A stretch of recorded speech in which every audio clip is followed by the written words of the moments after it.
Hello बच्चों, क्या हाल चाल? This is OP Gupta, your math mentor on this beautiful channel of yours, that is Mathematicia by OP Gupta. So I welcome you all to the test in mathematics series in which we are going to do a very special type of test in today's lecture. तो कैसा test होने वाला है, चलिए मैं आपको दिखाता हूँ. तो जैसा कि आप यहाँ स्क्रीन पे देख रहे हैं बच्चों, आज का टेस्ट यानी रिवीजन टेस्ट सीरीज का पहला टेस्ट होने वाला है, जिसमें टॉपिक्स कौन से इंक्लूड हैं, जैसा कि स्क्रीन पे आप देख रहे हैं बच्चों. Inverse trigonometric function, matrices, determinants, continuity and differentiability. Topic दिख गए आपको? ये रहे ना टॉपिक, यहाँ पर आपको लिखे हुए हैं. ठीक है, ये टेस्ट सीरीज 2 घंटे के लिए है और मैक्सिमम मार्क्स यहाँ पर लिखा हुआ है. This has been made as per the CBSE circular number this which was released on this date.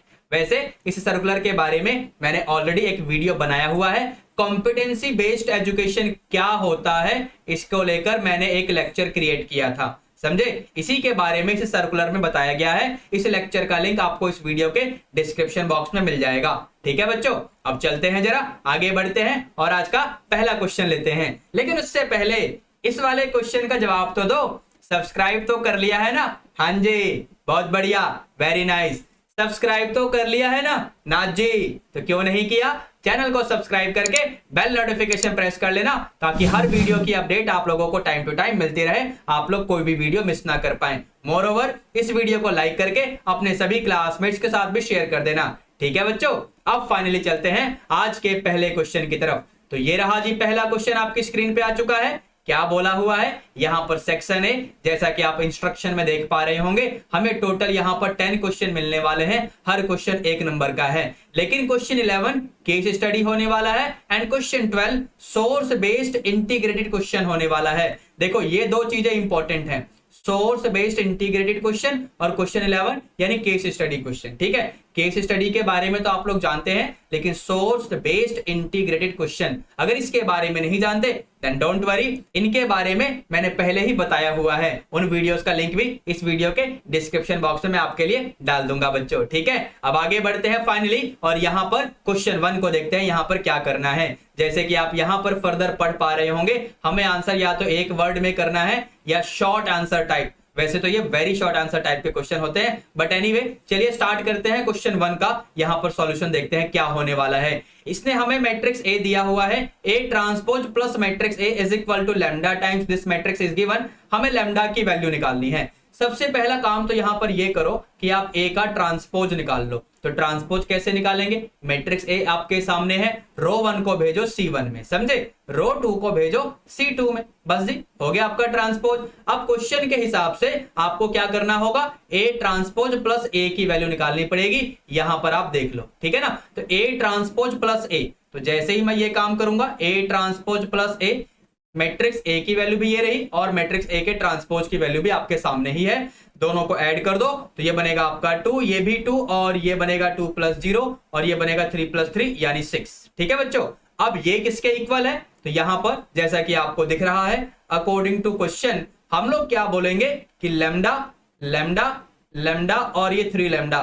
समझ आया आपको? मैंने लैम्डा को मैट्रिक्स के अंदर मल्टीप्लाई कर दिया है, इस लैम्डा को मैट्रिक्स के हर एलिमेंट से मल्टीप्लाई कर दिया है. अब ये किसके इक्वल होना चाहिए? तो ये a प्लस ए ट्रांसपोज यानी 2 2 2 6 इसके इक्वल होना चाहिए. अब यहां से by the definition of equality of matrix ये कंसेप्ट लगाओगे तो आपको लैम्डा की वैल्यू 2 मिलेगी. आपका मन करे तो यहां से भी लैम्डा की वैल्यू निकाल सकते हो, यानी 3 लैम्डा = 6 भी तो मिलेगा. यहां से भी लैम्डा फाइनली आपका 2 ही आएगा. इसका मतलब ये हुआ कि इस क्वेश्चन का आंसर क्या हो जाएगा बच्चों? Lambda = 2 is the answer of this question. ठीक है बच्चों, अब चलते हैं नेक्स्ट क्वेश्चन की तरफ. ये रहा जी नेक्स्ट क्वेश्चन. यहां पर एक अल्टरनेटिव दिया हुआ है. दिस अल्टरनेटिव सेज, यहां पर एक मैट्रिक्स ए गिवन है, आपको x की वैल्यू बतानी है. For what value of x matrix A will be a scalar matrix. अब सुनना कहानी ध्यान से, क्योंकि यहां पर मैट्रिक्स ए स्केलर मैट्रिक्स है, समझे कि नहीं? तो स्केलर मैट्रिक्स का डेफिनेशन क्या होता है ये देखो स्क्रीन पे आपके आ चुका है, समझे? अब इस डेफिनेशन की बेसिस पे हम ये कह सकते हैं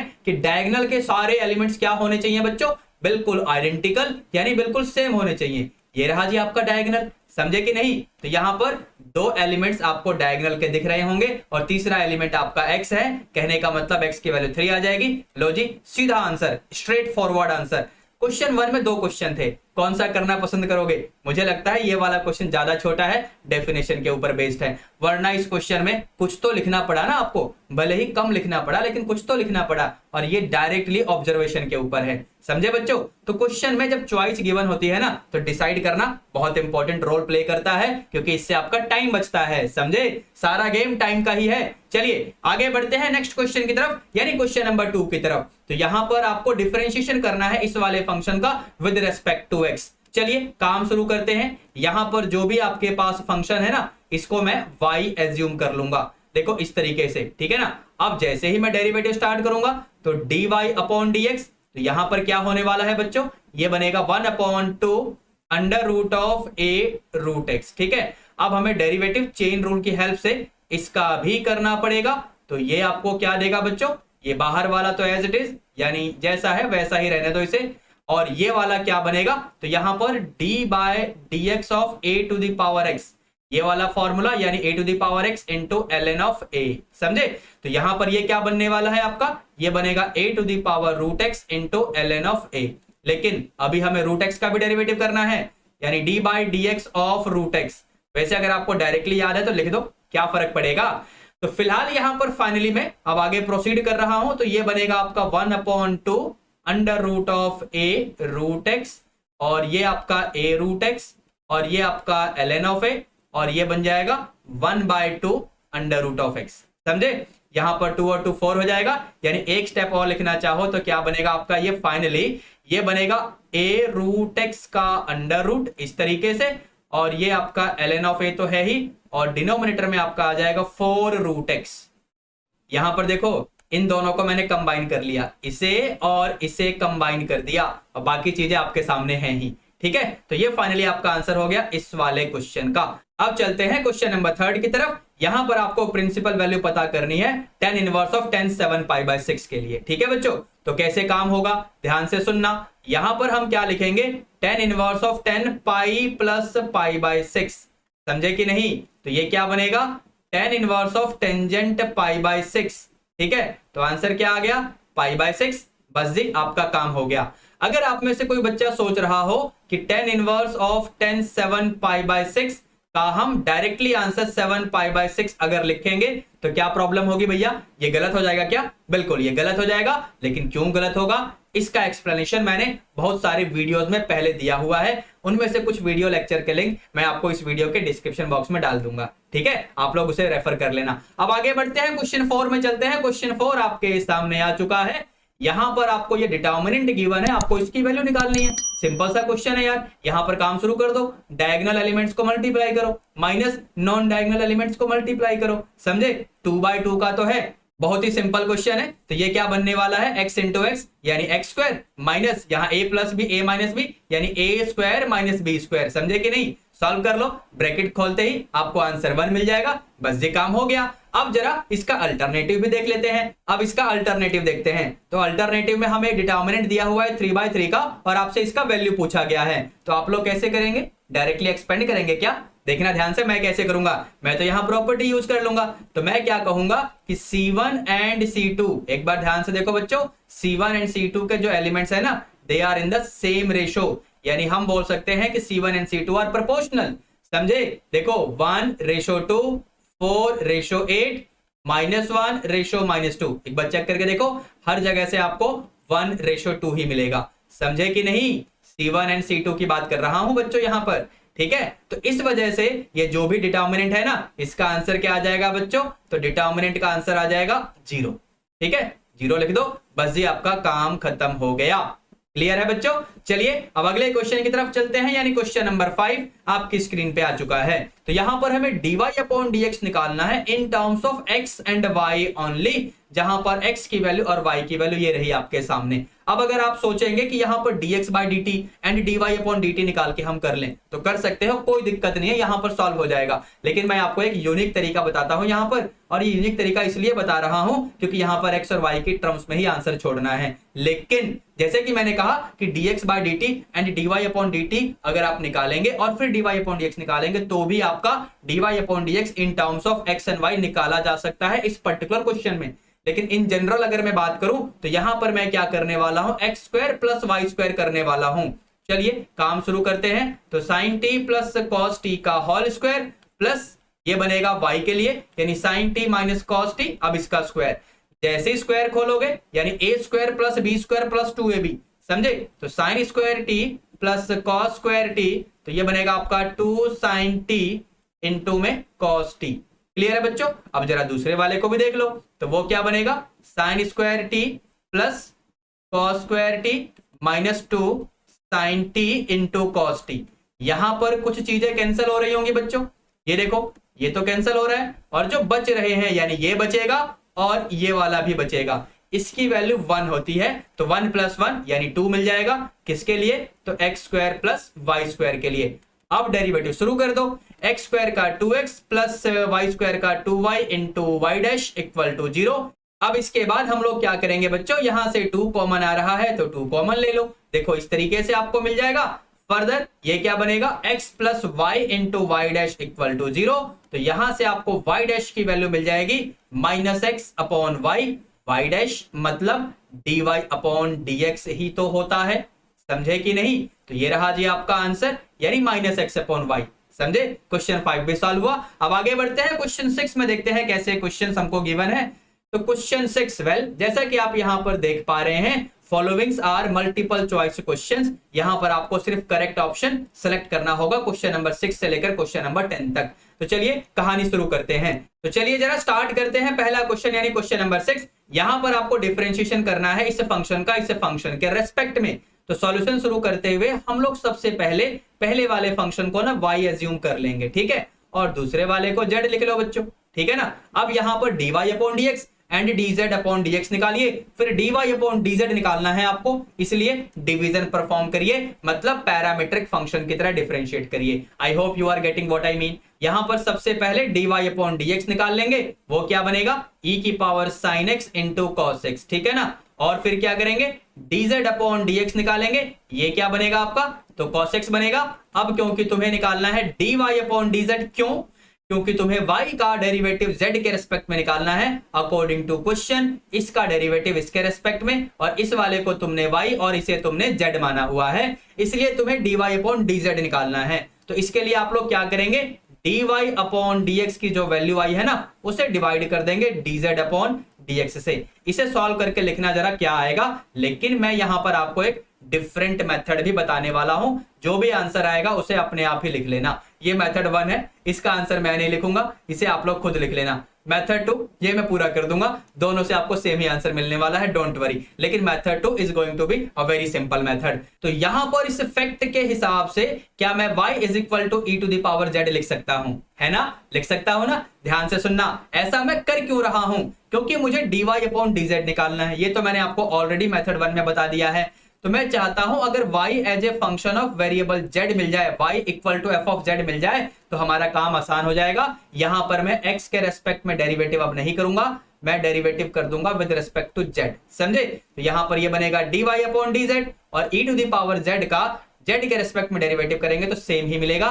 पावर में z है, उसका डेरिवेटिव z के रेस्पेक्ट में करोगे तो वो तो 1 ही आएगा, समझे। यानी आपका आंसर आ गया e की पावर z, मतलब आपका आंसर आ गया e की पावर में sin x। क्यों, क्योंकि z आपने क्या माना हुआ है, देख लो ना, sin x को माना हुआ है। बस ये आपका आंसर आ गया। तो मुझे जरा कमेंट करके बताना कि यहां पर जो चीज मैंने आपके लिए छोड़ दी है, क्या आपका आंसर भी यही आया मेथड 1 में। अगर हाँ तो बढ़िया, और अगर ना तो भैया करके देखो ना, डिवाइड तो करो, या मुझे कमेंट कर देना, मैं आपके लिए प्रॉपरली वो स्टेप भी करके दिखा दूंगा। फिलहाल तो आप मुझे ये बताइए कि यहाँ मेथड 2 छोटा है या मेथड 1 छोटा है। वैसे तो क्वेश्चन सिंपल होने के कारण आप लोग कह सकते हैं कि सर मेथड 1 ही बढ़िया है, लेकिन मेथड 2 में जो टेक्निक मैंने आपको सिखाई उसका ध्यान रखना, ठीक है बच्चों।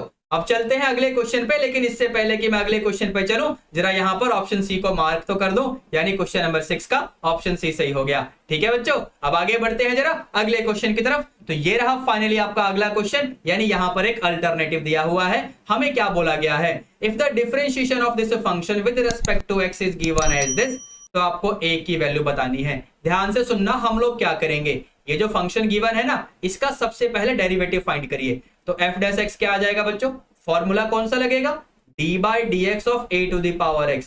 ये वैसे आज की क्लास में मैंने आपको बताया था, इसलिए फिलहाल नहीं बता रहा हूं।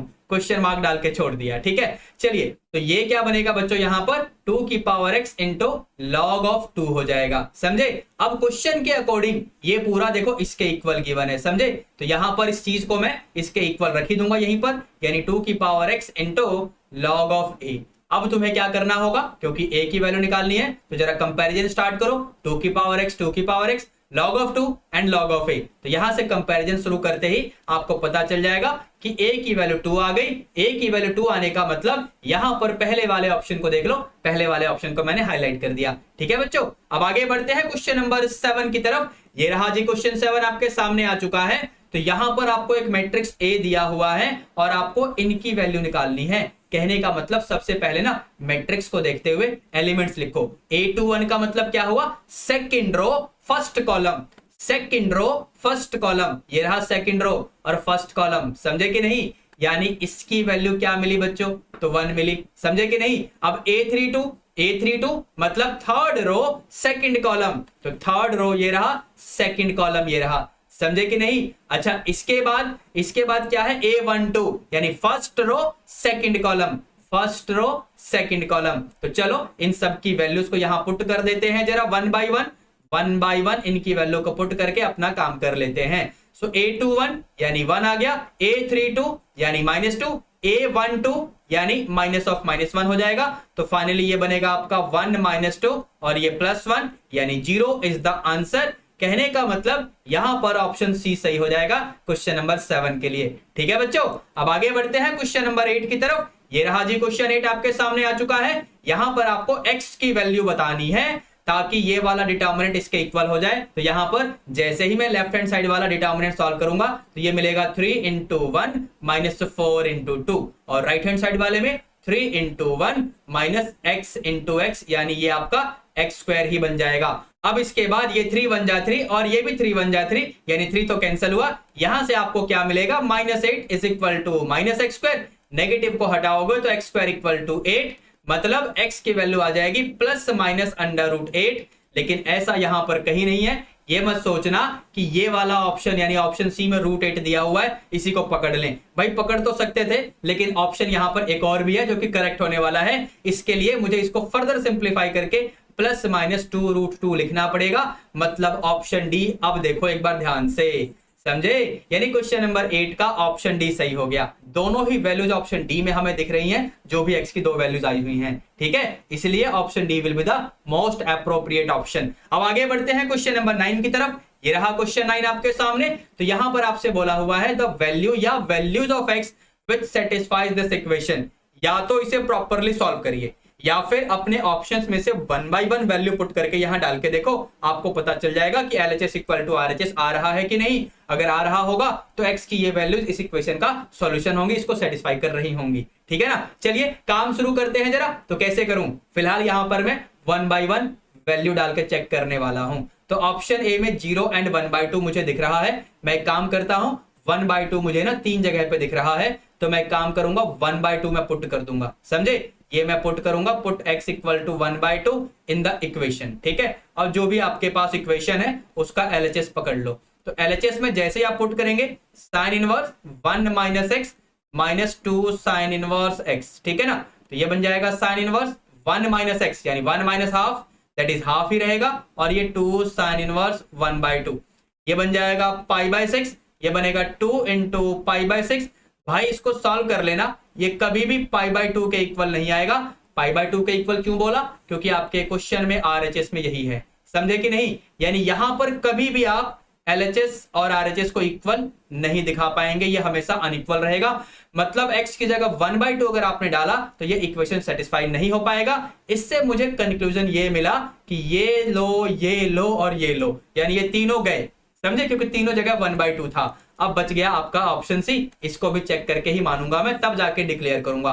x की जगह मैं 0 पुट करूंगा LHS में, तो ये बनेगा sin इनवर्स 1 - 0 - 2 sin इनवर्स 0। समझे कि नहीं? तो ये बनेगा sin इनवर्स 1, ठीक है, और 2 × sin इनवर्स 0, जिसका मतलब 0 ही होता है। अब sin इनवर्स 1 का मतलब क्या हुआ बच्चों, तो π/2 - 0 यानी π/2। ये तो आपका RHS आ गया। कहने का मतलब x = 0। आपके गिवन इक्वेशन को सेटिस्फाई कर रहा है, मतलब ऑप्शन सी यहां पर ठीक हो जाएगा। ठीक है बच्चों, अब आगे बढ़ते हैं क्वेश्चन नंबर 10 की तरफ। ये रहा जी क्वेश्चन नंबर 10। तो क्वेश्चन 10 में क्या बोला हुआ है? क्वेश्चन 10 में कह रहा है कि ये जो फंक्शन है ये x इक्वल टू 0 पे कॉन्टिन्यूअस है, तो आपको लैम्डा की वैल्यू बतानी है। अब क्योंकि आपका फंक्शन x इक्वल टू 0 पे कॉन्टिन्यूअस है, तो यहां पर f of 0 will be equal to left hand limit will be equal to right hand limit of the function at the point x equal to 0। तो सबसे पहले जरा मैं यहां पर f of 0 को ही लिख लूं। तो f of 0 के लिए मुझे इसके पास जाना पड़ेगा। तो ये बोला हुआ है lambda into cos lambda x। तो लैम्डा इंटू x, x का मतलब 0 है, मतलब ये बनेगा लैम्डा इंटू कॉस 0। कॉस 0 आपका 1 होता है, यानी f ऑफ 0 की वैल्यू लैम्डा मिल जाएगी। ठीक है, अब या तो लेफ्ट हैंड लिमिट निकालो या राइट हैंड लिमिट निकालो। तो मैं यहां पर राइट हैंड लिमिट निकाल लूंगा। तो ये बनेगा लिमिट x अप्रोचेस 0 प्लस यहां पर log of 1 plus 2x upon x। ठीक है ना बच्चों, यहां पर हमें क्या करना पड़ेगा बच्चों? यहां पर हमें 2 से मल्टीप्लाई डिवाइड करना पड़ेगा।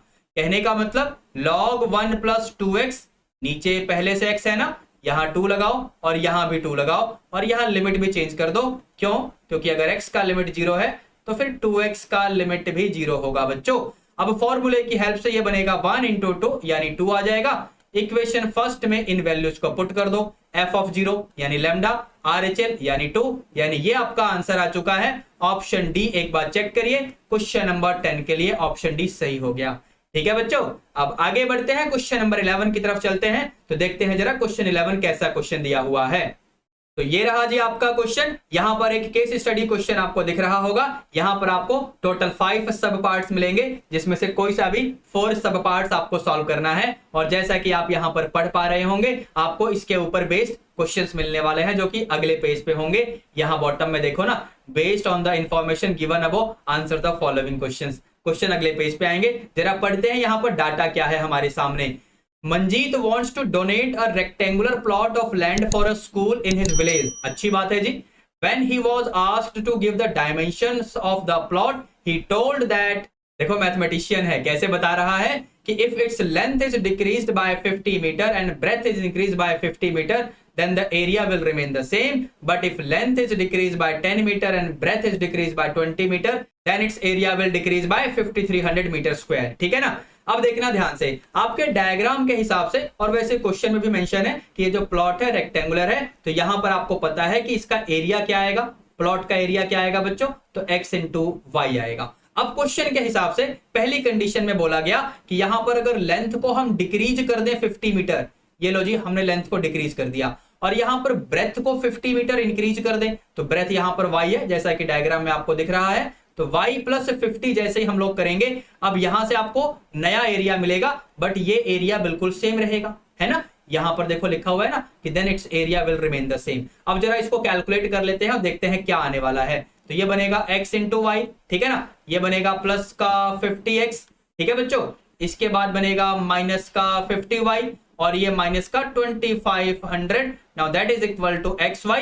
यहां पर दोनों ही साइड में कंपेयर करेंगे तो xy वाला कैंसिल हो जाएगा और फाइनली आपको मिलेगा x minus y is equal to 50। ये आपका इक्वेशन फर्स्ट बोलो, बाद में इसकी जरूरत पड़ेगी तो हम यूज कर लेंगे, ठीक है। अच्छा, आगे एक और कंडीशन है कि यहां पर अगर लेंथ को हम डिक्रीज कर दें और ब्रेथ को भी डिक्रीज कर दें तो एरिया भी इतना डिक्रीज हो जाएगा। मतलब अब क्या होने वाला है, लेंथ x था तो हमने x माइनस 10 करना होगा और ब्रेथ इसका y था तो हमें y माइनस 20 करना पड़ेगा। लेकिन ऐसा करने के बाद अब क्या होने वाला है, जो एरिया है वो भी डिक्रीज हो जाएगा, नया एरिया देखो ऐसा बनेगा, समझे। अब जरा इसको भी सॉल्व कर लो। तो इसको सॉल्व करेंगे तो क्या मिलेगा, x इंटू वाई, उधर वाले से कैंसल आउट होने वाला है, डोंट वरी हम कर देंगे। तो यहां पर बनेगा माइनस 20x माइनस का 10y और ये बनेगा आपका प्लस का 200।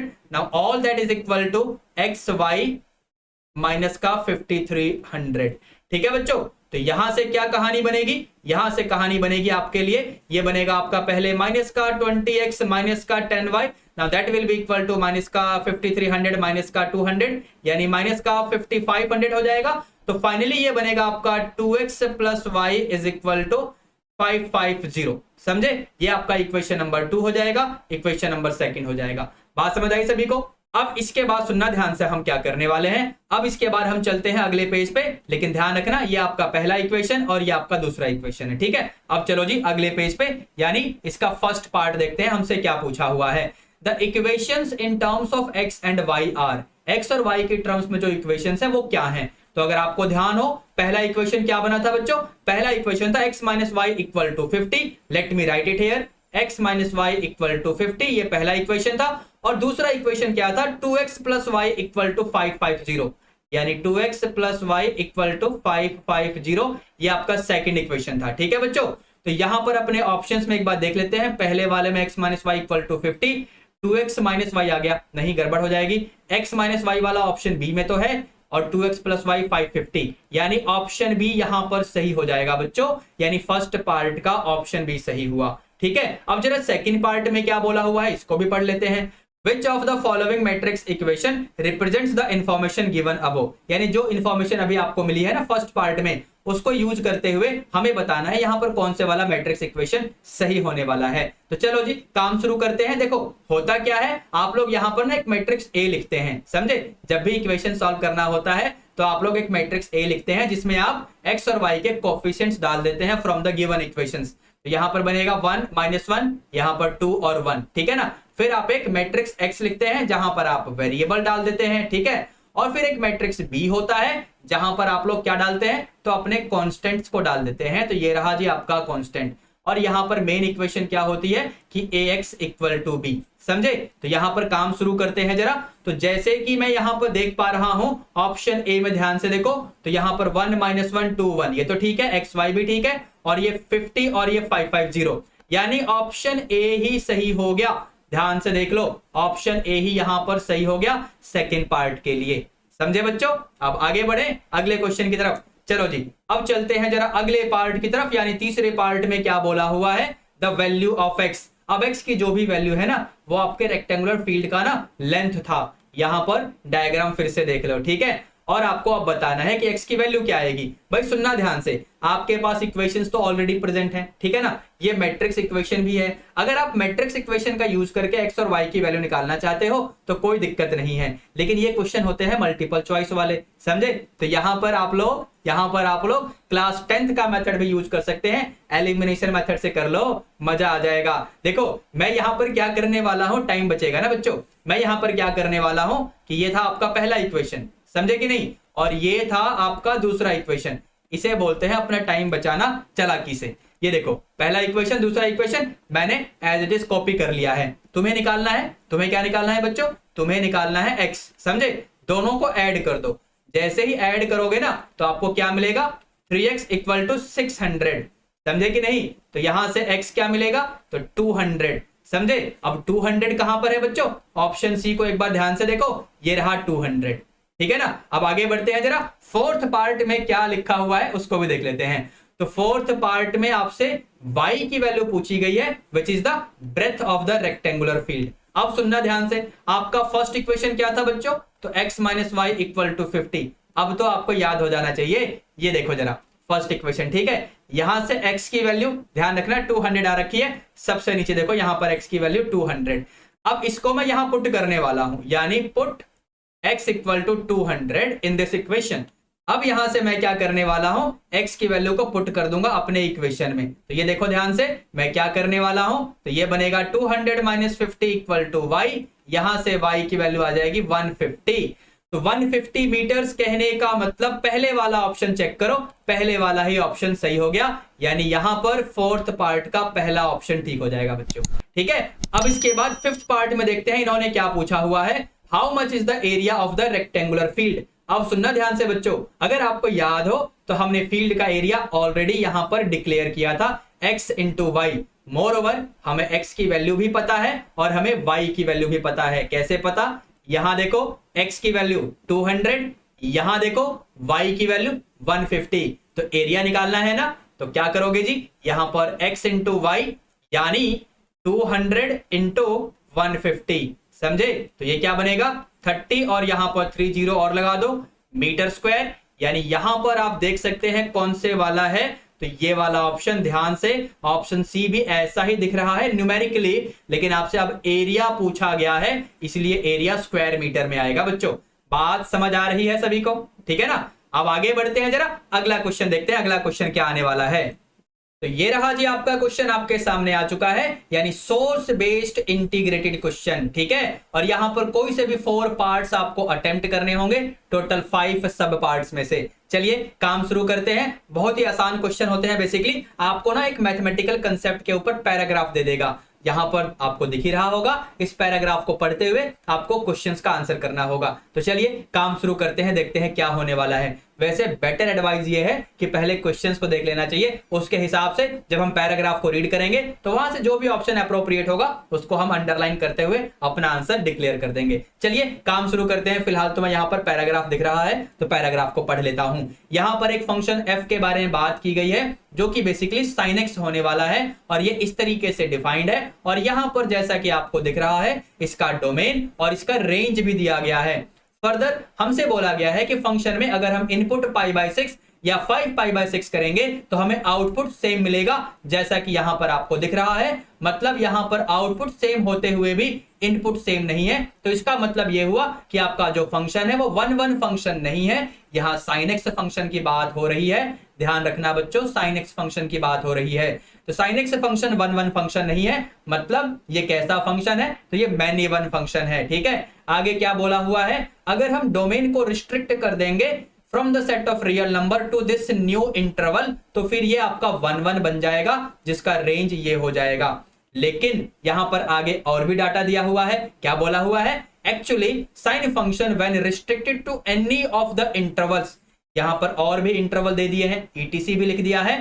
सो sine function will become 1-1 and onto with the range in any one of these intervals. ठीक है, यानी बहुत सारे ऐसे इंटरवल हो सकते हैं जिसमें साइन फंक्शन को 1-1 बनाया जा सकता है। इतनी बात समझ आ रही है आपको? अब आगे बढ़ते हैं, आगे क्या बोला हुआ है? We can therefore define the inverse of sin function in each of these intervals. Actually conditions क्या होती है ना, किसी फंक्शन को अगर इन्वर्टिबल बनाना है तो उसे हमें क्या बनाना पड़ता है? बाइसेक्टिव, मतलब उसे हमें 1-1 function and onto function दोनों बनाना होता है। अगर वो पहले से ना हो तो अगर बनाया जा सकता है तो बनाओ। जैसे यहाँ पर ट्रिग्नोमेट्रिक फंक्शन sin x की बात हो रही है, वो मैनी वन फंक्शन है तो उसको हमने 1-1 बना दिया, अगर इस तरीके से उसके डोमेन को हम रिस्ट्रिक्ट कर दें। डोमेन तो सेट ऑफ रियल नंबर होता है sin x का, लेकिन उस डोमेन को हमने रिस्ट्रिक्ट करके अगर ऐसा बना दिया या फिर ऐसा कोई भी डोमेन हमने बना दिया तो इससे क्या हो जाएगा? साइन फंक्शन अब 1-1 बन जाएगा और वो इन्वर्टिबल हो जाएगा। समझे? आगे क्या बोला हुआ है? Sine inverse is a function with domain this and range could be any of the interval. यानी साइन इनवर्स का डोमेन देखो ये हो जाएगा, और साइन इनवर्स का रेंज या तो ये होगा या फिर ऐसा कुछ भी हो सकता है, ETC भी लगा हुआ है। आगे क्या बोला हुआ है? The branch with this range is called the principal value branch, whereas other intervals as range will give different branches of sin inverse which are called non principal value branch या other than principal value branch. Based on the above information answer the following. अब चलिए अपने question की तरफ बढ़ते हैं। तो ये रहा जी आपका पहला क्वेश्चन। पहले क्वेश्चन में क्या बोला हुआ है? The domain and range respectively for the sin function is given as. समझे? Domain and range for the sine function. वैसे तो आपको ये याद होना चाहिए, लेकिन याद नहीं भी है तो भी आपके पैराग्राफ की पहली ही लाइन में ये बताया हुआ था। देखो डोमेन और रेंज यहां पर आपको दिख रहे होंगे।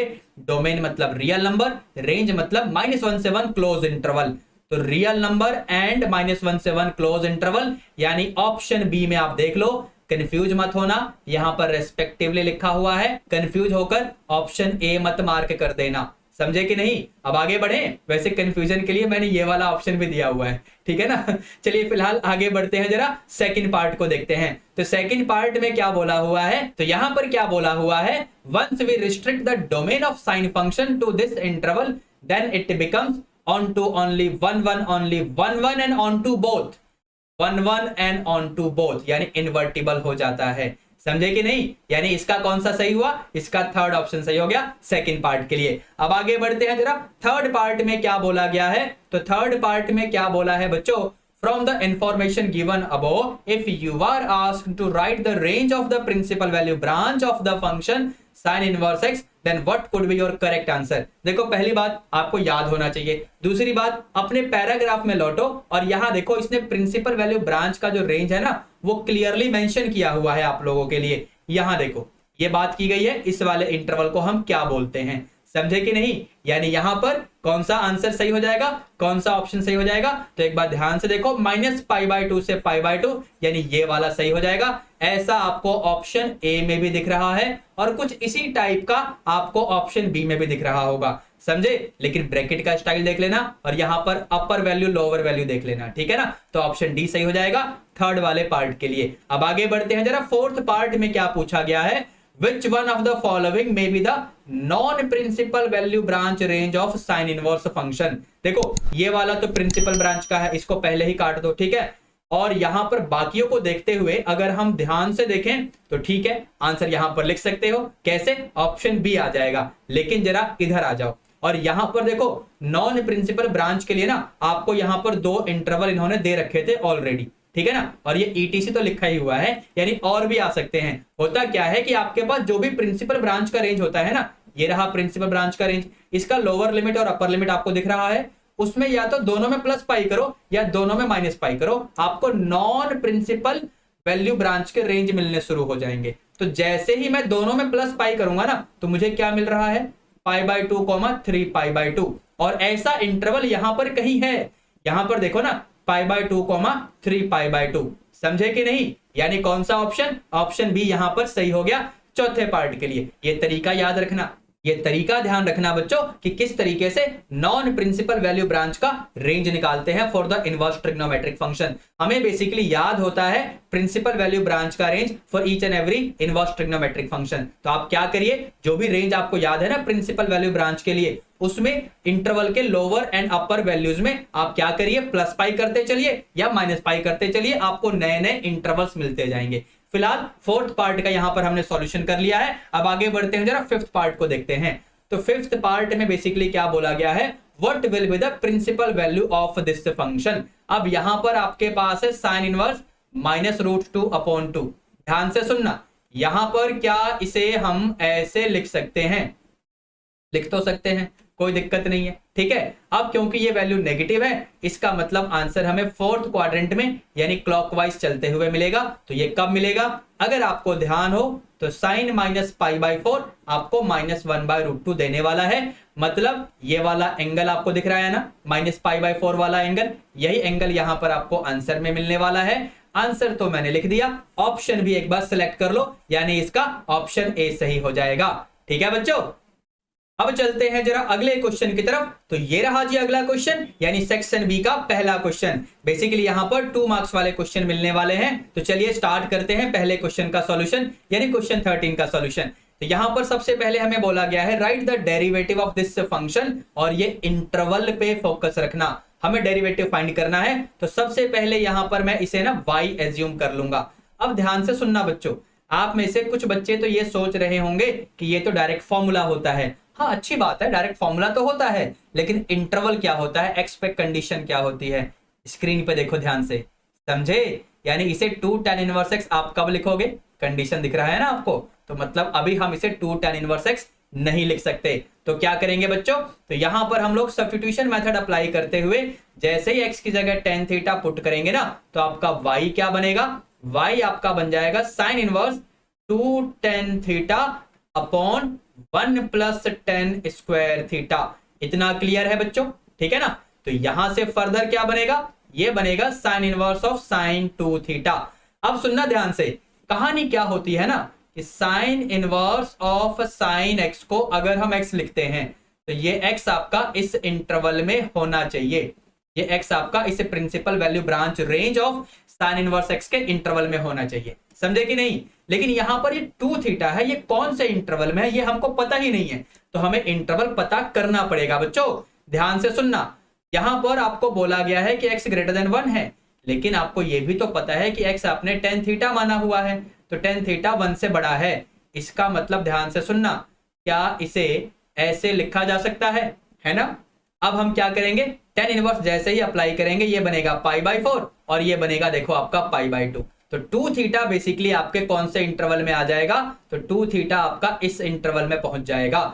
लेकिन यहां से अगर मैं अब आपसे कहूं कि π-2 थीटा ये कौन से इंटरवल में होगा, तो ये मुझे आप लोग निकाल के बताना, कमेंट करके बताना। मैं आपको गारंटी कर रहा हूं कि π-2 थीटा जो भी इंटरवल आप बनाएंगे वो इस इंटरवल का ही हिस्सा होगा, या तो बिल्कुल इसके इक्वल होगा या इसी का एक छोटा सा हिस्सा होगा। तो ये काम मैं आप लोगों के लिए छोड़ दे रहा हूं। यहां पर मैं अपने क्वेश्चन में वापस लौट रहा हूं। तो यहां पर आप क्या लिखेंगे, y equal to sine inverse sine 2 theta को हम लोग लिखने वाले हैं साइन π-2 थीटा। समझे, ये तो 11th क्लास की ट्रिग्नोमेट्री हो गई कि sine x can be written as sine π-x। लेकिन यहां पर ऐसा हमने क्यों किया, क्योंकि इस चीज को मैं कंपेयर करने वाला हूं आपके फॉर्मूले के साथ। यहां पर टॉप में देखिए, यहां पर ये जो x है वो हमारे क्वेश्चन में π-2 थीटा बनेगा। तो इस वजह से हम लोग यहां पर अब क्या लिखने वाले हैं, हम लिखने वाले हैं y इक्वल टू π-2 थीटा। ऐसा इसलिए लिख सकते हैं क्योंकि π-2 थीटा जो आप लोगों ने कैलकुलेट करके निकाला है वो इस इंटरवल का ही हिस्सा है। आप लोगों ने कैलकुलेट नहीं किया, चलो ये देखो स्क्रीन पे आ चुका है। ठीक है बच्चों, चलिए अब आगे बढ़ते हैं जरा। यहां पर आप लोगों ने थीटा जो माना हुआ था, कहने का मतलब x को tan थीटा माना था, तो वहां से आप थीटा की वैल्यू निकाल लो तो वो आ जाएगी इस तरीके से। अब बस अपना डेरिवेटिव शुरू कर लो। तो dy/dx ये पाई का तो 0 हो जाएगा, -2 इंटू टेन इनवर्स का देखो इस तरीके से आ जाएगा।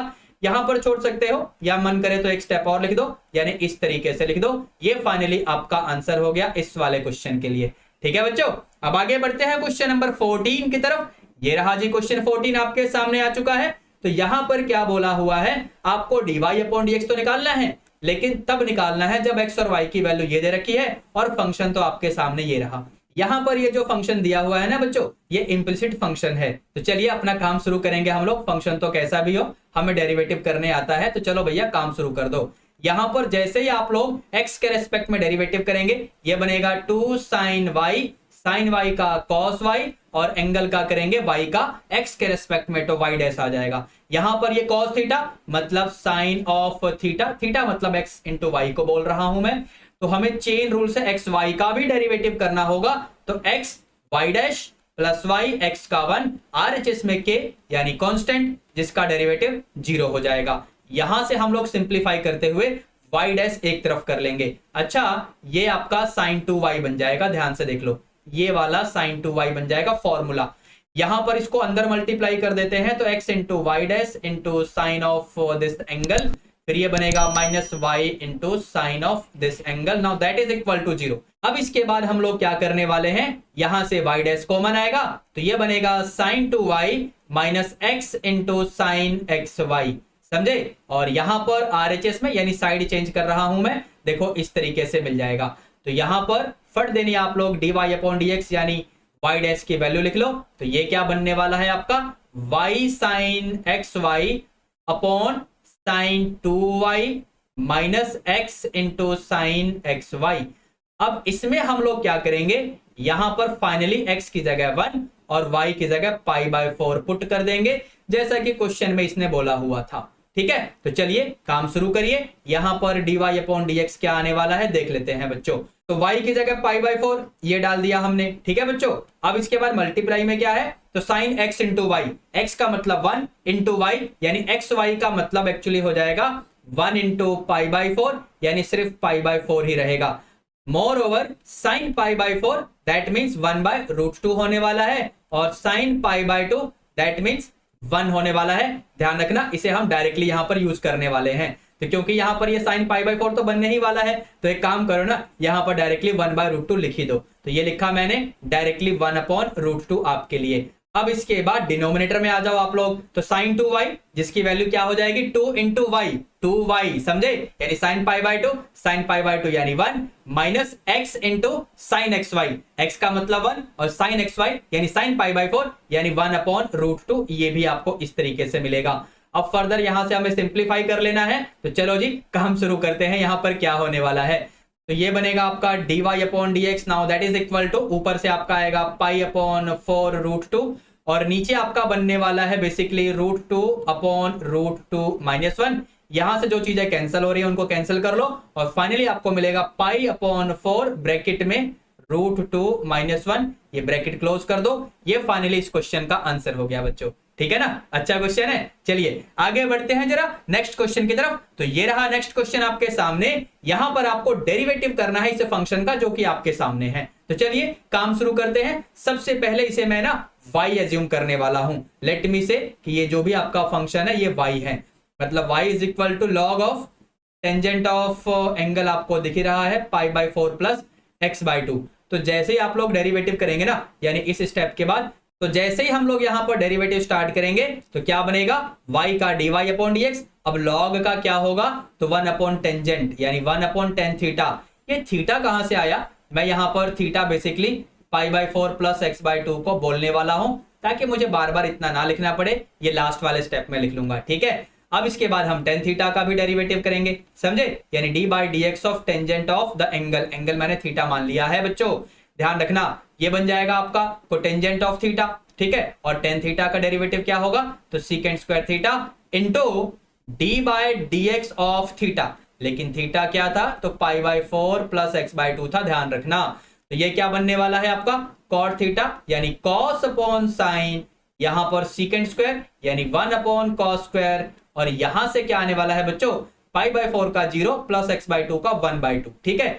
यहां पर कैंसिलेशन तो होंगी। अब कैंसिलेशन होने के बाद ऊपर 1 बचेगा, नीचे 2 बचेगा, नीचे साइन थीटा बचेगा, नीचे कॉस थीटा भी बचेगा।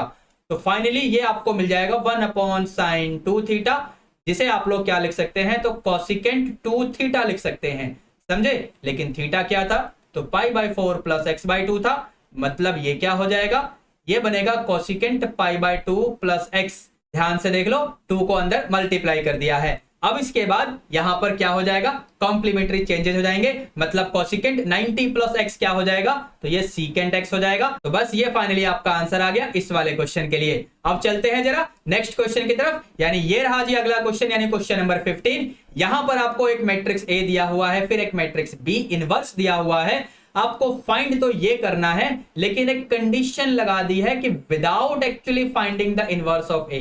देखो बच्चे क्या सोचेंगे ना, बी इनवर्स हमारे सामने है, ए इनवर्स चलो निकाल लेते हैं, दोनों को मल्टीप्लाई करके एक नया मैट्रिक्स आएगा, उस नए मैट्रिक्स का डिटर्मिनेंट निकाल लेंगे। अगर ऐसा करोगे तो कर लो, कोई दिक्कत नहीं है, आपका आंसर तो आएगा। लेकिन क्वेश्चन की इस वाली कंडीशन का क्या करोगे, इसने आपको पहले ही मना किया हुआ है कि आपको इनवर्स ऑफ ए तो निकालना नहीं है। तो फिर हम लोग कैसे करेंगे, ध्यान से सुनना, यहां पर कुछ प्रॉपर्टीज का हम इस्तेमाल करने वाले हैं। देखो बच्चों, अगर आपके पास इस तरीके से गिवन है तो आप इस तरीके से लिख सकते हो कि नहीं, लिख सकते हो ना।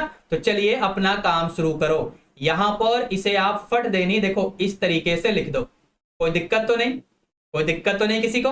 अब सुनना, एक और प्रॉपर्टी, अगर इस तरीके से है तो क्या इसे हम ऐसे लिख सकते हैं, तो हाँ जी लिख सकते हैं। तो यहां पर आप डिटर्मिनेंट ऑफ ए निकाल सकते हैं, उसकी पावर -1 लगाइए, और डिटर्मिनेंट ऑफ बी इनवर्स ये बड़े आराम से आ जाएगा इसकी हेल्प से। यानी यहां पर बी इनवर्स का डिटर्मिनेंट जब निकालोगे तो ये क्या बनेगा, 10 × 1 - 0, यानी ये सिर्फ 10 ही आ जाएगा। कहने का मतलब इसकी वैल्यू तो आप 10 यहां पर डाल दो, लेकिन ये अभी हमने निकाला नहीं है, तो इसके लिए मुझे निकालना पड़ेगा सबसे पहले डिटर्मिनेंट ऑफ ए। यानी यहां पर देखो भैया, इसकी वैल्यू हमने अभी निकाली नहीं है, तो चलो निकाल लेते हैं। तो ये बनने वाला है -4, और यहां पर ये -6 यानी माइनस का 10 आ जाएगा।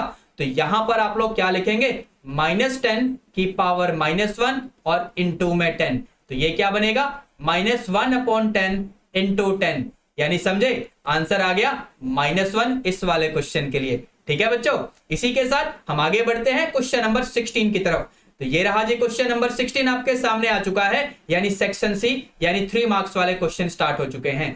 तो यहां पर जैसा कि पहला क्वेश्चन आपको दिख रहा है, क्या बोला हुआ है, ये फंक्शन है, ये कॉन्टिन्यूअस है x = π/2 पे, तो आपको a की वैल्यू निकालनी है। ध्यान से सुनना, अब क्योंकि आपका फंक्शन π/2 पे कंटिन्यूअस है, देयरफॉर हम यहां पर ये कंक्लूजन तो बड़े आराम से लिख सकते हैं ना, कि f of π/2 will be equal to right hand limit will be equal to left hand limit of the function at x = π/2। तो यहां पर f of π/2 की वैल्यू तो हमें दिख रही है, f of π/2 की वैल्यू तो a है, जैसा कि आप इस कंडीशन में देख पा रहे होंगे। ठीक है ना बच्चों, अब या तो यहां पर आप लोग RHL निकालो या फिर LHL निकालो। तो मैं क्या निकालूं, चलिए मैं यहां पर आपके लिए LHL निकाल देता हूं। तो LHL निकालने के लिए हमें क्या करना पड़ेगा, π/2 पे निकालना है, ध्यान रखना। तो यहां पर हमें फंक्शन क्या मिल रहा है बच्चों, तो फंक्शन है 1 माइनस साइन क्यूब एक्स, ठीक है ना, और नीचे है आपका 3 कॉस स्क्वायर एक्स।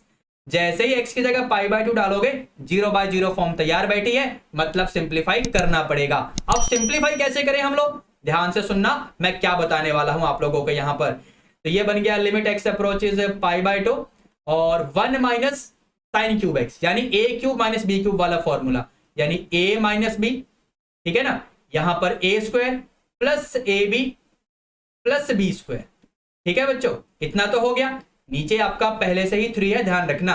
और यहां पर cos स्क्वायर एक्स को क्या हम ऐसे लिख सकते हैं, cos स्क्वायर एक्स को क्या हम 1 माइनस साइन स्क्वायर एक्स लिख सकते हैं, लिख सकते हैं ना, तो लिख सकते हैं, तो लिखो और उसके बाद कुछ और भी लिखो, यानी 1 plus sine x into 1 minus sine x, ऐसा भी लिखो। और ऐसा लिखने के बाद एक बार ध्यान से देखना कि ये वाला और ये वाला ऊपर वाला पहला ब्रैकेट कैंसल आउट हो जाएगा। उसके बाद जो भी आपके सामने बचेगा उसमें x की लिमिट जैसे ही पाई बाय 2 डालोगे आपको कोई भी प्रॉब्लम नहीं आएगी। चलिए अगले पेज पे मैं आपको दिखाता हूं। तो यहां पर क्या होने वाला है बच्चों, 1 प्लस साइन एक्स यानी sine pi by 2 plus sine square x यानी साइन स्क्वायर पाई बाय 2।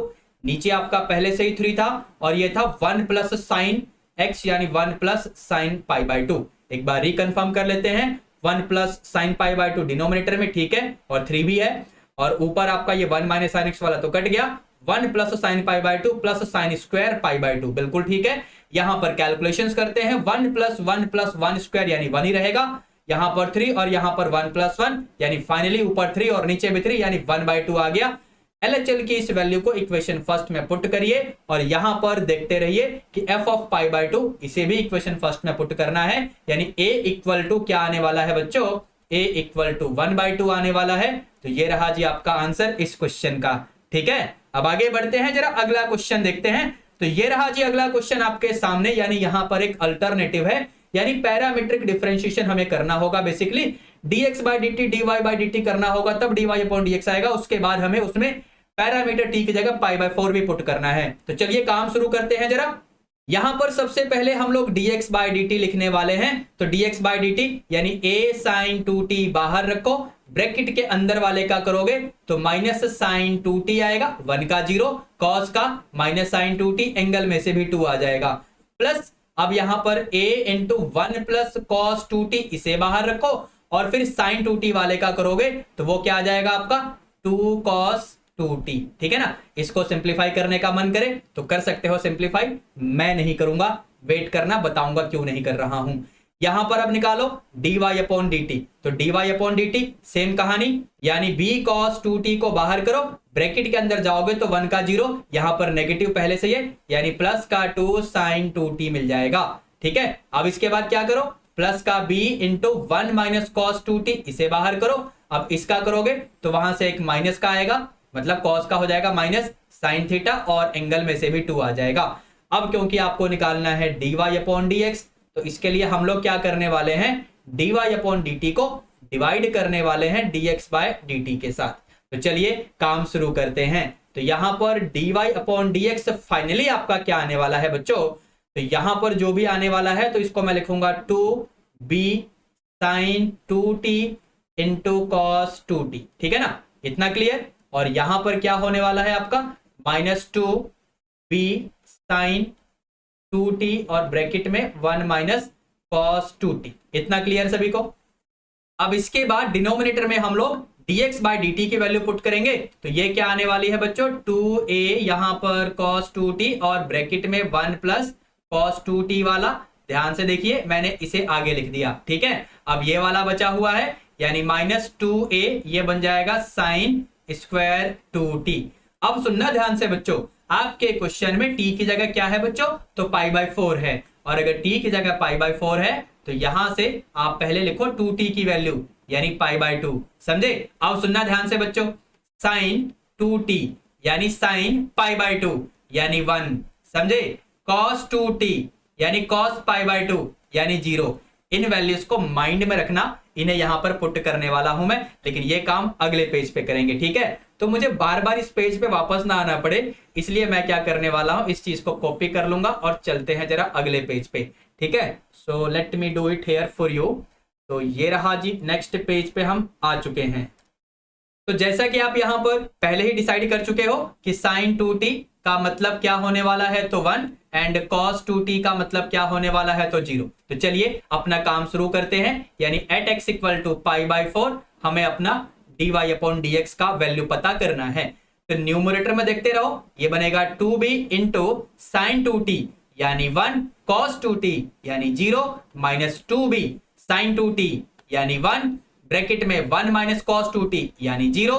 अब डिनोमिनेटर में आ जाओ, 2a cos 2t यानी 0, ब्रैकेट में 1 प्लस 0, यहां पर minus 2a sine square 2t यानी 1 का स्क्वायर, समझे कि नहीं, साइन 2t का स्क्वायर।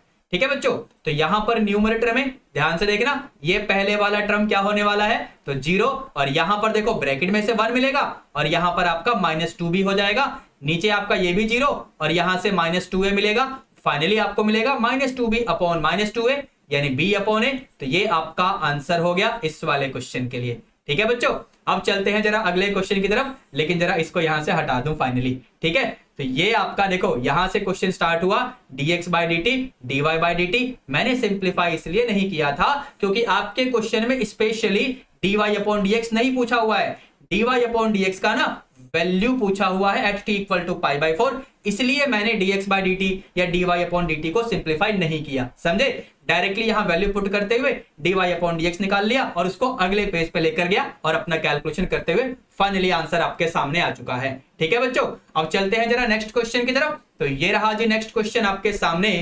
तो यहां पर क्या बोला हुआ है, आपको एक मैट्रिक्स ए दिया हुआ है और बताया हुआ है कि आई आपका एक आइडेंटिटी मैट्रिक्स है, मतलब यूनिट मैट्रिक्स है। तो आपको शो करना है ये वाला रिजल्ट। ध्यान से सुनना, जो भी चीज आपको शो करनी है ना उसका एलएचएस पकड़ो पहले। तो एलएचएस यानी आई प्लस ए। आई का मतलब क्या हुआ बच्चों, आई का मतलब हुआ यूनिट मैट्रिक्स, तो वो क्या होगा, तो यहां पर 1 0 0 1 और मैट्रिक्स है वो तो आपको दिख ही रहा होगा। तो यहां पर क्या करो, 0 माइनस टेंजेंट ऑफ थीटा। ये थीटा कहां से आया बच्चों, कुछ समझ आया मैंने क्या किया होगा, मैंने बेसिकली x/2 को ना थीटा मान लिया होगा। यहां पर x/2 को मैंने थीटा मान लिया just for the purpose of simplicity, nothing else, और कोई मोटिव है नहीं मेरा। यहां पर इन दोनों को जैसे ही ऐड करोगे, ये 1, ये आपका माइनस टेन थीटा, यहां पर आपका बनेगा टेन थीटा और ये आपका 1। ठीक है, इसे इक्वेशन फर्स्ट बोलो, बाद में इसे हम लोग यूज भी करेंगे। ठीक है ना बच्चों, अब जरा हम आरएचएस में देखते हैं। तो आरएचएस के लिए मुझे पहले निकालना पड़ेगा i माइनस ए। ठीक है ना, तो i माइनस ए पहले निकाल के रख लो। तो i माइनस ए यानी 1 0 0 1, इसमें से माइनस कर दो 0 माइनस टेन थीटा, यहां पर आपका टेन थीटा और ये 0। तो जैसे आप लोग माइनस करेंगे ये क्या बनेगा, 1, यहां पर टेन थीटा, यहां पर माइनस टेन थीटा और यहां पर 1। ठीक है ना, अब इस वैल्यू को हम लोग यूज करेंगे अपने आरएचएस को सिंप्लीफाई करने के लिए। तो चलिए जरा अगले पेज पे मैं आपको दिखाता हूं। तो यहां पर हम लोग लिखेंगे आरएचएस। तो इसमें क्या था, i माइनस ए इनटू में एक मैट्रिक्स था। तो मैट्रिक्स क्या है बच्चों, cos x minus sine x, यहां पर cos x, यहां माइनस साइन x, यहां पर आपका cos x और नहीं, यहां पर आपका sin x है मेरे ख्याल में, एक सेकेंड अभी मैं कंफर्म कर लूंगा।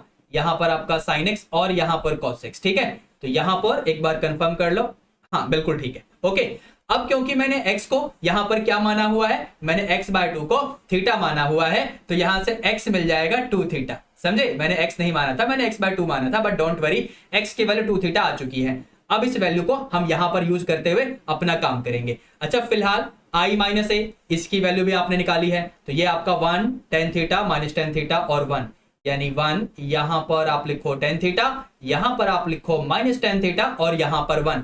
और ये वाला क्या बनने वाला है आपका, cos x का मतलब हो गया था 2 थीटा, यहां पर ये माइनस साइन 2 थीटा, यहां पर आपका ये साइन 2 थीटा और ये cos 2 थीटा। चलिए काम शुरू करते हैं, यानी 1 by 1 मल्टीप्लाई करते हैं। तो ये क्या बनने वाला है आपका 1 इंटू cos 2 थीटा और ये बनेगा आपका ten theta into sine 2 theta. सुनना ध्यान से, मैं क्या करूंगा, टेन थीटा को लिखो sine upon cos, sine upon cos, ठीक है, समझे कि नहीं, और इनटू में साइन 2 थीटा, ये तो पहले से ही है, समझे बच्चों। अब यहां पर आ जाओ, तो यहां पर क्या बनने वाला है आपका, ये बनेगा minus sine 2 theta plus ten theta into cos 2 theta, मतलब अगेन 10 को लिखो साइन अपॉन कॉस, ठीक है, और इसके साथ में क्या मल्टीप्लाई हुआ, तो कॉस 2 थीटा। अब सुनना ध्यान से, यहां पर मैं करूंगा कैलकुलेशन, और जो कैलकुलेशन करूंगा यहां पर जो भी वैल्यू आएगी वही वैल्यू यहां पर आने वाली है। ठीक है, यहां पर मैं करूंगा कैलकुलेशन, जो भी वैल्यू यहां पर आएगी उसको तो लिखूंगा, उसको -1 से मल्टीप्लाई करके यहां वाली वैल्यू लिख दूंगा। मेरी बात आप क्रॉस चेक कर सकते हो कि ऐसा होगा कि नहीं, आप प्रॉपरली मल्टीप्लाई करके देख सकते हो। ठीक है, मैं तो फिलहाल आपको बता चुका हूं, तो चलिए मैं अपना काम शुरू करता हूं। यानी इस चीज को पहले सिंप्लीफाई करूंगा, जो भी आएगा उसको यहां लिख लूंगा, अगले स्टेप में यहां पे लिख लूंगा। ठीक है ना, चलिए काम शुरू करते हैं। जरा इसको पकड़ो, यहां पर क्या बनने वाला है, cos 2 theta into cos theta plus sine theta into sine 2 theta, और नीचे आपका cos थीटा पहले से ही है, तो ये ऊपर क्या बना बच्चों, ऊपर आपका cos a माइनस बी वाला फॉर्मूला, यानी cos 2 theta minus theta upon cos theta. समझे, तो यहां से ये क्या बना, cos theta upon cos theta यानी 1। कहने का मतलब यहां पर 1 आएगा और यहां पर भी 1 ही आएगा। यही तो मैंने आपको क्रॉस चेक करने के लिए बोला है बच्चों। ठीक है ना, अब इसको सॉल्व करूंगा और जो भी वैल्यू आएगी उससे मैं लिख दूंगा, उसको -1 से मल्टीप्लाई करके यहां पर भी लिखूंगा। चलिए इसका भी काम शुरू करते हैं जरा। तो यहां पर क्या आने वाला है बच्चों आपके सामने, ये बनने वाला है पहले तो sine theta into cos 2 theta मैं लिख लेता हूं, और एलसीएम लेने के बाद बनेगा minus sine 2 theta into cos theta, और पूरे के नीचे आपका कॉस थीटा पहले से ही प्रेजेंट है। अब ये बनेगा साइन ए माइनस बी वाला फॉर्मूला, तो साइन ए माइनस बी वाला फॉर्मूला मतलब साइन ए माइनस बी, समझे ऐसे। अब पूरे के नीचे क्या है, तो कॉस थीटा पहले से ही प्रेजेंट है, ये बना आपका माइनस साइन थीटा, समझे, theta minus 2 theta minus theta, sine minus theta यानी माइनस साइन थीटा अपॉन में कॉस थीटा। तो फाइनली ये क्या मिला, ये मिला आपको -10 थीटा। अब इस -10 थीटा को -1 से मल्टीप्लाई करके इस बॉक्स की जगह हम डाल देंगे, यानी यहां पर बन जाएगा 10 थीटा। ध्यान रखना इन बातों को, ध्यान रखना इन बातों को। यहां पर जो भी आया ना उसको -1 से मल्टीप्लाई करोगे तो ये मिलेगा, यहां पर जो भी आएगा उसको -1 से मल्टीप्लाई करोगे तो ये मिलेगा। यहां पर जो भी आया वही यहां पर आने वाला है, और मैंने आपको पहले भी 2-3 बार बोल ही दिया है क्रॉस चेक करने के लिए। बट एनीवे, अगर आपने क्रॉस चेक कर लिया है तो बढ़िया, अगर क्रॉस चेक नहीं किया है या आपसे हो नहीं पा रहा है कैलकुलेशन, तो मुझे एक बार कमेंट करके बताना, मैं आपको इसका भी सॉल्यूशन करके दिखाऊंगा। ठीक है, फिलहाल अपना काम शुरू करते हैं। जैसा कि मैंने बोला यहां 1 तो यहां भी 1 ही आने वाला है। यहां पर tan थीटा, तो इसे -1 से मल्टीप्लाई करेंगे तो यहां पर tan थीटा मिलने वाला है, और ये तो आपका 1 है ही। अब इसके बाद अगर आपका मन करे तो यहां पर क्या करो, थीटा की जगह फिर से x/2 डाल दो ताकि आपका आंसर x की फॉर्म में आ जाए। लेकिन अगर आपका मन ना करे तो फिर ऐसे ही छोड़ दो, क्योंकि आपने लेफ्ट हैंड साइड को सिंप्लीफाई करके भी थीटा की ही फॉर्म में छोड़ा हुआ है, जैसा कि आप यहां पर देख सकते हैं। लेफ्ट हैंड साइड सिंप्लीफाई होकर, जो कि इक्वेशन 1 में आपने लिखा हुआ है, इसको ध्यान से देखते रहो। और यहां पर भी एक बार देख लो, तो यही आपका लेफ्ट हैंड साइड आ गया by the help of equation first. ठीक है बच्चों, तो ये आपको प्रूव करना था, बस जी काम खत्म हो गया। ठीक है, अब आगे बढ़े अगले क्वेश्चन की तरफ। तो चलिए जी अगले क्वेश्चन की तरफ चलते हैं, यानी सेक्शन डी में आ गए हम लोग। यहां पर हमें 5 मार्क्स वाले क्वेश्चन मिलने वाले हैं। तो यहां पर क्या बोला हुआ है, प्रॉपर्टीज ऑफ डिटर्मिनेंट यूज करके आपको इसे प्रूव करना है। तो हम लोग कैसे करेंगे बच्चों, यहां पर सबसे पहले आप LHS ले लो, ठीक है, और इस डिटर्मिनेंट को लिख लो। चलो जी हमने लिखना शुरू कर दिया, ये लो जी हमने लिखा अपना पूरा डिटर्मिनेंट। अब देखना यहां पर जो भी चीज आपको लेकर आना है ना, उसके हिसाब से हम लोग अपना काम शुरू करेंगे। मतलब हमें a minus B, B minus C, C minus A, और फिर a plus B plus C, यानी ये 4 फैक्टर हमें यहां पर चाहिए होंगे।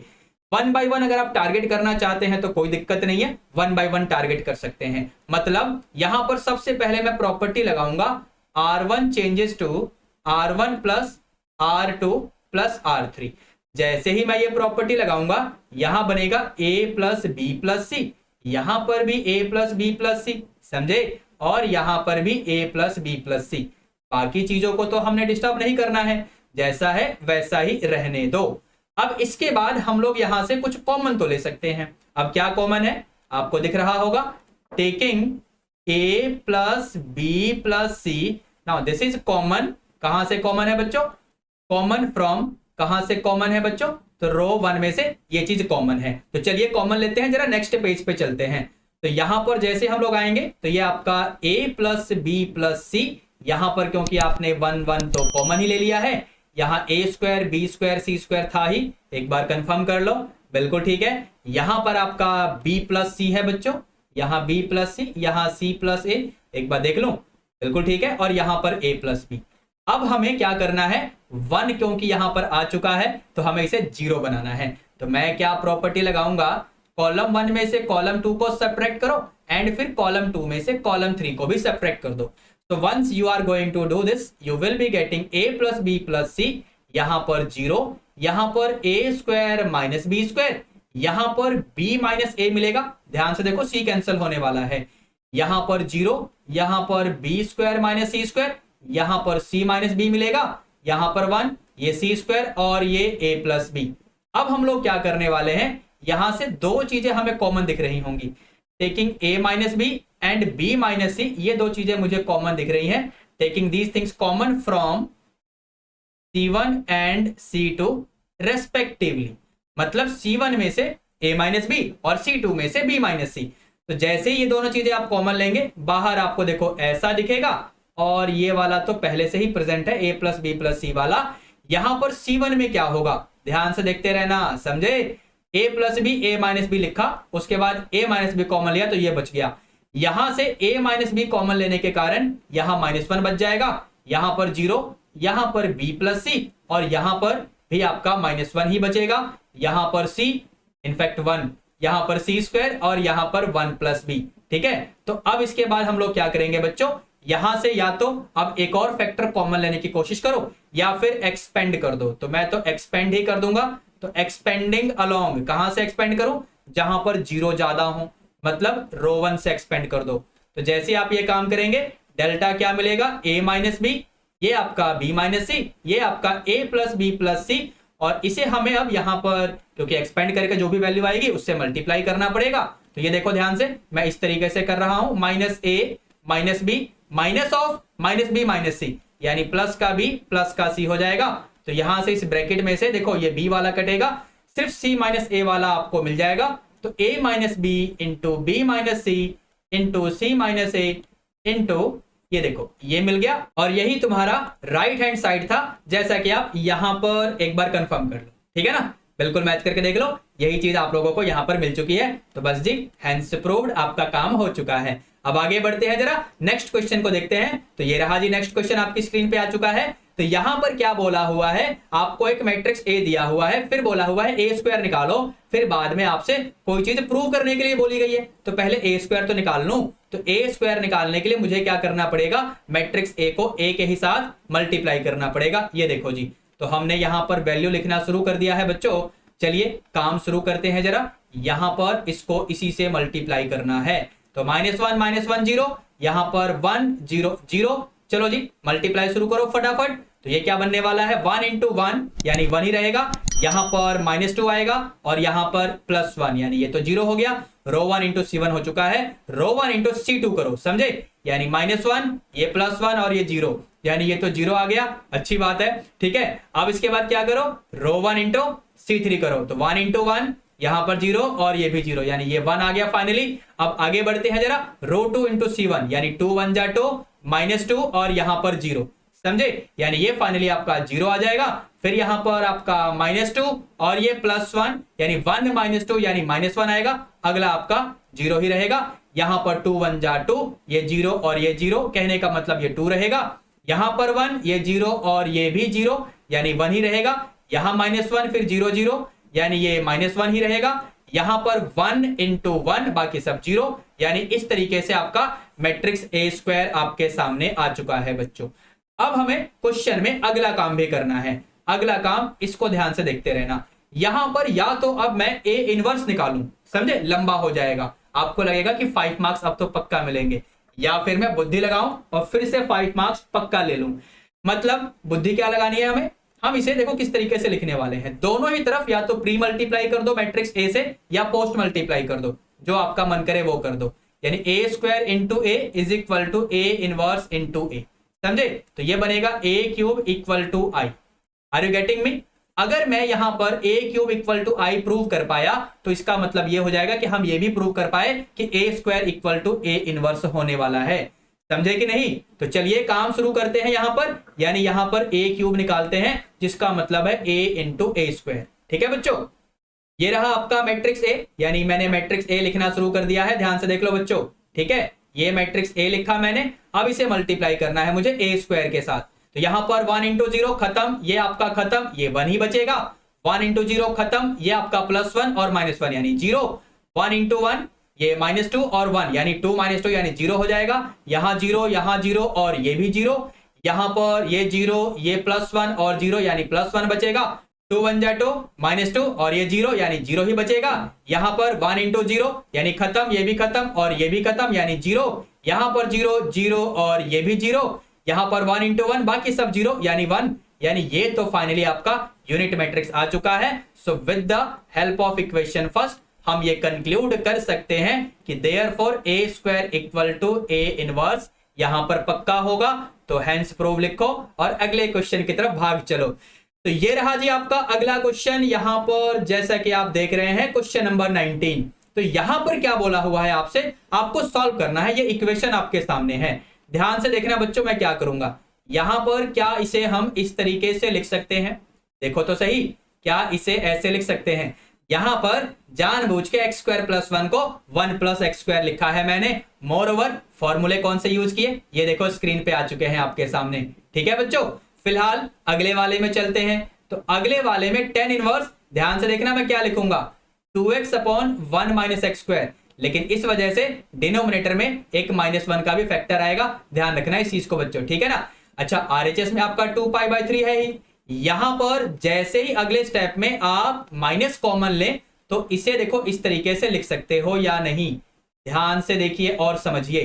ठीक है बच्चों, यहां से हम लोग अब इसे देखो ऐसे लिखने वाले हैं। अगर आपको समझ में आ गया तो बढ़िया, वरना जरा ये वाला फॉर्मूला देखो।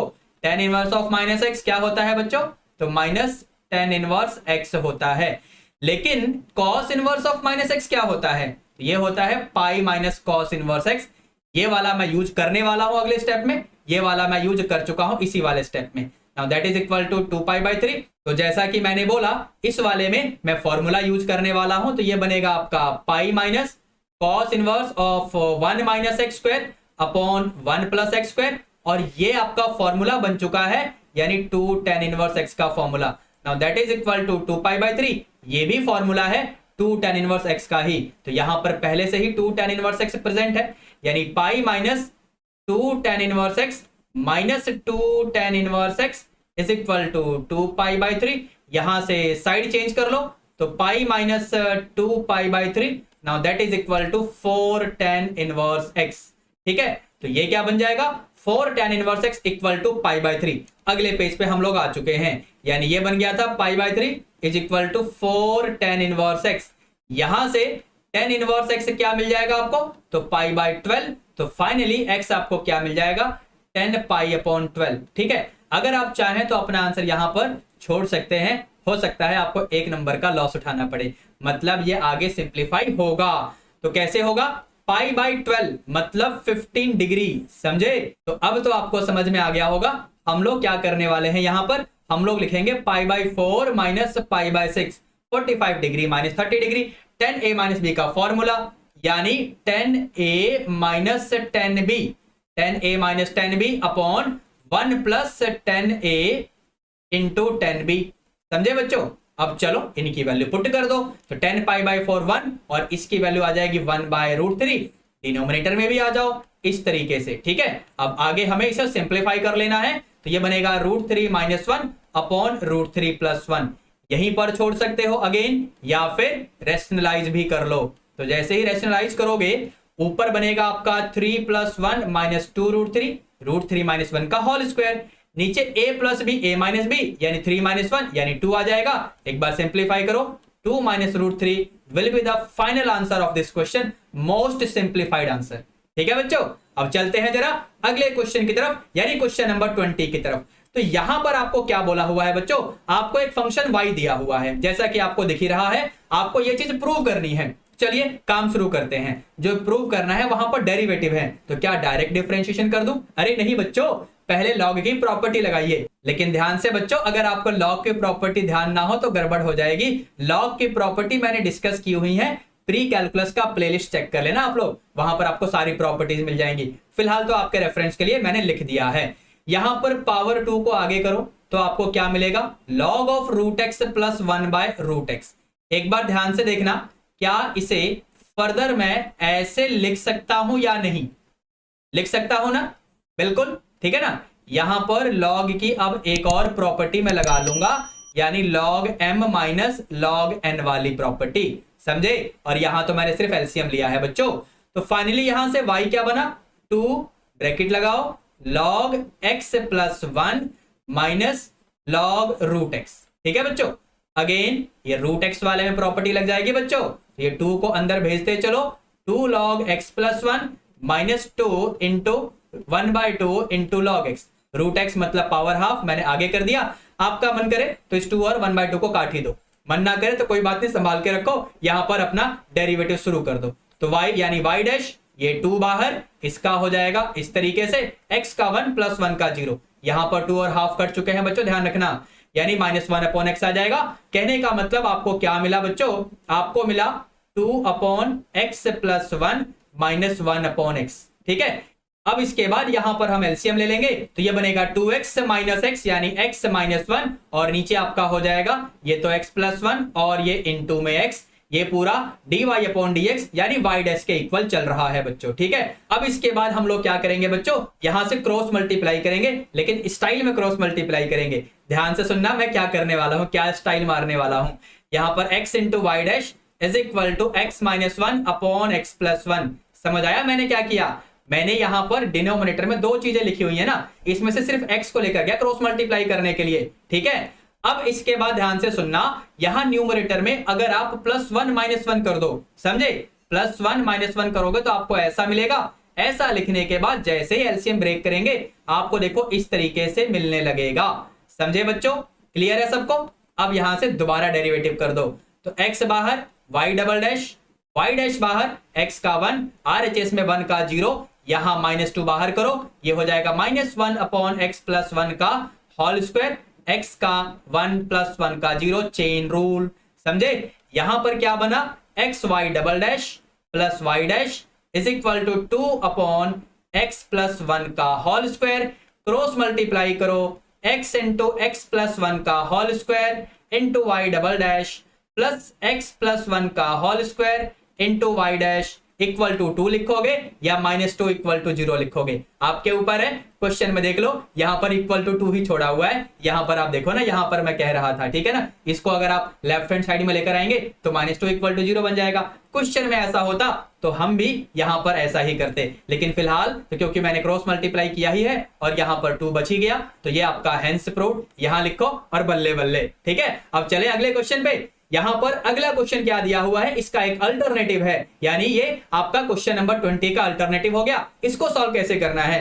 तो यहां पर जैसा कि आपको दिख रहा है, ये कंडीशन आपके सामने है, आपको ये प्रूव करना है बच्चों। तो यहां पर आप लोग क्या करिए, ध्यान से सुनना, सब्स्टिट्यूशन मेथड यूज करेंगे।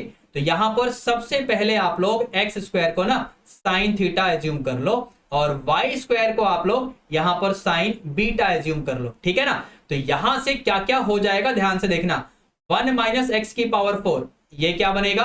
तो 1 माइनस एक्स स्क्वायर का स्क्वायर, समझे कि नहीं। तो ये क्या बनेगा? ये बनेगा 1 माइनस साइन स्क्वायर थीटा, मतलब अंडर रूट में कॉस स्क्वायर थीटा, मतलब ये हो जाएगा सिर्फ कॉस थीटा। सिमिलरली अगर मैं आपसे कहूं इसकी वैल्यू क्या आएगी, तो आप लोग बता सकते हैं कि 1 माइनस साइन स्क्वायर बीटा, समझे। और ये क्या बनेगा आपका? तो ये बनेगा आपका कॉस बीटा। इतना क्लियर है सभी को बच्चों? Is that clear to all of you? ठीक है ना। तो अब इसके बाद यहां से अपने क्वेश्चन में वापस लौटो। तो आपके क्वेश्चन में जैसे आप वापस पहुंचेंगे तो आपको लेफ्ट हैंड साइड में जो भी चीजें दिख रही है ना, ये अब क्या दिखेंगी बच्चों? ये आपको दिखेगा under root 1 minus x to the power 4 की जगह कॉस थीटा, प्लस में अंडर रूट 1 माइनस वाई 4 की जगह कॉस बीटा, समझे कि नहीं। अच्छा, आरएचएस में ये लैम्डा तो है ही, ब्रैकेट के अंदर वैल्यू पुट कर दो जो भी आपने यहां पर सब्स्टिट्यूशन किया हुआ है उसके हिसाब से। तो यहां पर मिल जाएगा आपको sine theta minus sine beta, ठीक है बच्चों। अब यहां पर फॉर्मूले cos c plus cos d और ये sine c minus sine d, formula ये लो जी आपकी स्क्रीन पे मैंने डाल दिया है। इन फॉर्मूलों को ध्यान से एनालाइज कर लो, मन करे तो स्क्रीनशॉट ले लो, क्योंकि मैं तो यहां पर डायरेक्टली यूज करने वाला हूं। तो चलिए काम शुरू करते हैं जरा। ये बनेगा आपका 2 cos theta plus beta upon 2 into में cos theta minus beta upon 2, RHS में लैम्डा, यहां पर 2 cos theta plus beta upon 2 into में sine theta minus beta upon 2। जो चीजें कैंसिल हो रही हैं उनको मैं अंडरलाइन कर देता हूं, जरा ध्यान से देखना। ये कैंसिल हो जाएगा, यहां पर कॉस और यहां पर साइन बचेगा और ये लैम्डा भी बचेगा। तो कॉस ऑफ एंगल और ये साइन ऑफ एंगल एक बार डिवाइड करो तो फाइनली आपको मिलेगा कोटेंजेंट ऑफ एंगल। एंगल जो है वही लिखना, यहां पर लैम्डा पहले से ही लगा हुआ है। यहां पर क्या मिलेगा बच्चों, theta minus beta by 2 is equal to cot inverse lambda. समझे, कॉट इनवर्स अप्लाई कर लिया हमने, यहां से 2 से क्रॉस मल्टीप्लाई कर देंगे तो यहां से आपको क्या मिलने वाला है, theta minus beta is equal to क्या मिलने वाला था, 2 टाइम्स कॉट इनवर्स लैम्डा। समझे, थीटा और बीटा की वैल्यू, थीटा मतलब साइन इनवर्स एक्स स्क्वायर और बीटा मतलब साइन इनवर्स वाई स्क्वायर। मतलब ये हो गया साइन इनवर्स एक्स स्क्वायर और ये हो गया साइन इनवर्स वाई स्क्वायर। ये है आपका 2 कॉट इनवर्स लैम्डा। अब डेरिवेटिव शुरू करो तो साइन इनवर्स का डेरिवेटिव यानी 1 upon under root of 1 minus x square, मतलब एक्स स्क्वायर का स्क्वायर करोगे देखो इस तरीके से, और चेन रूल से एक्स स्क्वायर का करोगे तो 2x आ जाएगा। यहां पर इस वाले का भी करो साइन इनवर्स वाई स्क्वायर वाले का, यानी देखो इस तरीके से वाई स्क्वायर का आएगा 2y into y dash. RHS में lambda constant, cot inverse lambda constant, तो 2 कॉट इनवर्स लैम्डा भी कांस्टेंट, मतलब डेरिवेटिव 0। यहां से ये बनेगा आपका, क्या बनेगा जी, साइड चेंज करो पता चल जाएगा, 2x upon 1 minus x to the power 4, ये अंडर रूट में है, ये बनेगा 2y इंटू वाई डैश और ये अंडर रूट में 1 minus y to the power 4। दोनों ही तरफ से ये 2 कैंसिल होने वाले हैं। उसके बाद जैसे ही चीजों को एडजस्ट करेंगे आप लोग, वाई डैश यानी dy अपॉन dx आपके सामने आ चुका होगा। क्या आएगा बच्चों, अंडर रूट में 1 minus y to the power 4, under root में 1 minus x to the power 4, दोनों का रूट एक जगह रखो। यहां पर पहले से ही x प्रेजेंट है, यहां y क्रॉस मल्टीप्लाई होके आएगा तो डिनोमिनेटर में आएगा, हेंस प्रूव्ड लिख दो। पक्का यही आपका रिजल्ट है, एक बार चेक कर लो यहां पर।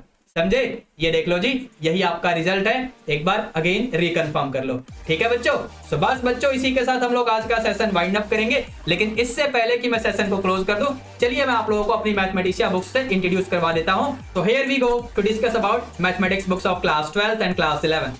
यहाँ पर जैसा कि आप देख पा रहे हैं बच्चों, ये रही हमारी क्लास 11th की मैथमेटिशिया बुक, यानी यहाँ पर 2 बुक्स आपको दिख रही हैं। इस वाली बुक में क्या है, यहाँ पर हर चैप्टर के लिए आपको थ्योरी यानी कंसेप्ट, हर चैप्टर के लिए एग्जाम्पल्स, हर चैप्टर के लिए एक्सरसाइजेज, एक्सरसाइज के हर क्वेश्चन का आंसर और हर चैप्टर के ऊपर एक टेस्ट फॉर सेल्फ इवेल्युएशन। ठीक है, और इसमें क्या होगा, एक्सरसाइज के हर क्वेश्चन का डिटेल्ड सॉल्यूशन। समझे, यहाँ पर आपको एक फ्री PDF चैप्टर भी मिलेगा, जैसा कि आप यहाँ पर देख पा रहे हैं। इस लिंक को अपने ब्राउजर में डाल सकते हो या फिर इस वीडियो का डिस्क्रिप्शन बॉक्स चेक कर लेना, आपको फ्री PDF चैप्टर मिल जाएगा बच्चों। अच्छा, क्लास 12th की मैथमेटिशिया बुक, जैसा कि आप यहाँ पर देख पा रहे हैं बच्चों, ये बुक 13th रिवाइज्ड एडिशन में है और ये बुक आपके board exams as well as entrance exam दोनों टाइप की प्रिपरेशन को ध्यान में रखते हुए बनाई गई है। This book is written for the academic session 21 to 22 as per the competency based education. That's why it includes case study questions also.